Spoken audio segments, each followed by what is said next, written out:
6:15 now this morning. Thousands of people were in downtown Erie, Pennsylvania last night to see President Donald Trump at his Make America Great Again rally. Along with the supporters, there were also protesters who weren't so happy to see the president.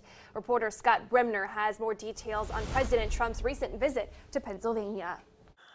It was a presidential party both inside and outside Erie Insurance Arena as supporters of the president came to hear familiar themes of a booming economy, patriotism, and what the president sees as failed democratic ideas. So outside the arena, hundreds of people. Inside the arena, thousands. But 2 floors below that, in a quiet room, there were just 3 people. Me, my photographer, and the President of the United States. We were only granted a few questions, so we decided to tackle one of the toughest: how to unite a clearly divided country, and what role the president should play, not only to the faithful, but to all Americans.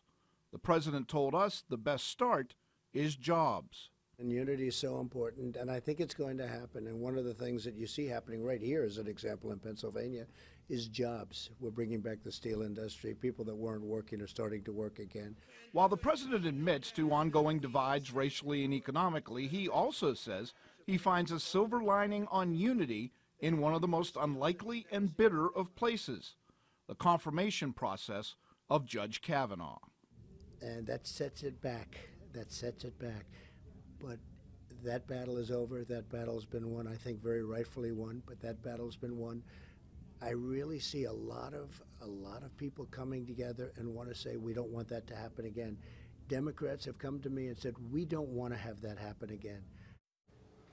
That was Scott Bremner reporting with our sister station WJET. Hurricane Michael almost canceled the president's trip to Erie, but Trump says he decided to make the campaign stop so he wouldn't disappoint the thousands of people who waited in line to see him.